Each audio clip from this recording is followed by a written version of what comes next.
अगर आप घर खरीदने की सोच रहे हैं या पहले से होम लोन चल रहा है तो ये खबर आपके लिए लाखों रुपए बचा सकती है। हाल ही में एक रिपोर्ट सामने आई जिसमें बताया गया है कि अगर पति पत्नी मिलकर सही तरीके से होम लोन लेते हैं तो एक परिवार साल में 7 लाख रुपए तक की टैक्स डिडक्शन का फायदा उठा सकता है। लेकिन सिर्फ होम लोन में दोनों का नाम जोड़ देने से फायदा मिल जाएगा?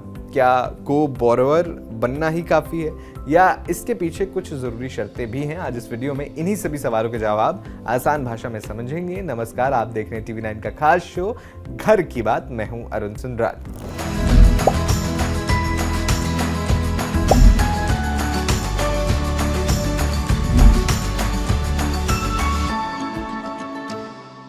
तो सबसे पहले ये जानिए कि आखिर जॉइंट होम लोन होता क्या है। मान लीजिए पति और पत्नी दोनों नौकरी करते हैं। अगर दोनों मिलकर होम लोन लेते हैं तो इसे जॉइंट होम लोन कहा जाता है।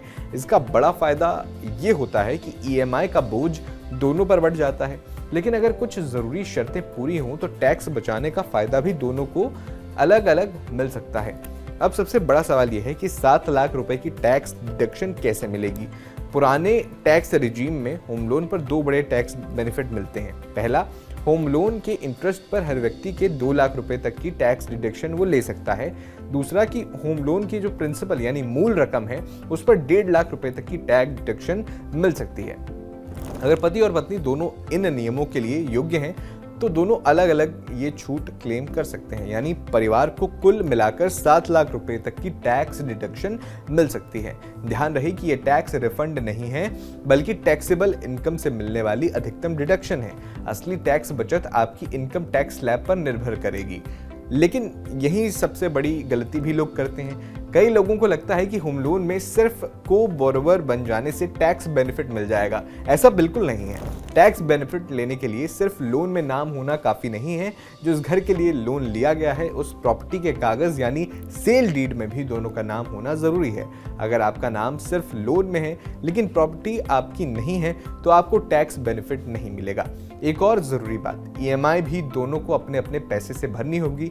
अगर पूरा EMI सिर्फ पति भर रहा है और पत्नी सिर्फ नाम की को ओनर है तो पत्नी पूरे टैक्स बेनिफिट का दावा नहीं कर सकती।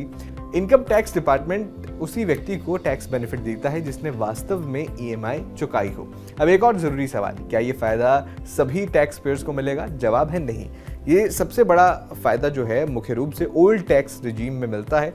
अगर पति या पत्नी न्यू टैक्स रिजीम चुनते हैं तो सेल्फ ऑक्यूपाइड हाउस पर मिलने वाली होम लोन के लिए टैक्स बेनिफिट्स नहीं मिलते हैं। यानी जॉइंट होम लोन की ये रणनीति सबसे ज्यादा उन्हीं लोगों के लिए फायदेमंद है जो ओल्ड टैक्स रिजीम में ITR भरते हैं।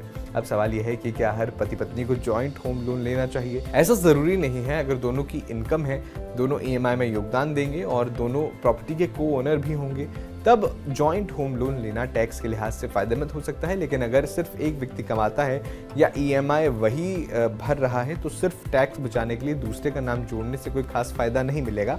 तो इस खबर का अगर निष्कर्ष या समरी जो जाननी हो तो ये है कि अगर पति पत्नी दोनों नौकरी करते हैं और घर खरीदने की योजना बना रहे हैं तो सही तरीके से लिया गया जॉइंट होम लोन जो है उनके टैक्स का बोझ काफी कम कर सकता है। लेकिन इसके लिए 3 बातें बहुत जरूरी हैं। सबसे पहला तो ये कि दोनों प्रॉपर्टी के को ओनर हो, दोनों लोन के को बोरोवर हो और दोनों अपनी इनकम से EMI भरे। याद रखिए, सिर्फ लोन में नाम जोड़ देने से टैक्स बेनिफिट नहीं मिलता। इसलिए होम लोन लेने से पहले टैक्स रूल अच्छी तरह से समझ लें या किसी टैक्स एक्सपर्ट की सलाह जरूर लें। इससे भविष्य में लाखों रुपए की बचत हो सकती है। आपका इस वीडियो पर क्या विचार है? कमेंट बॉक्स में जरूर बताएं।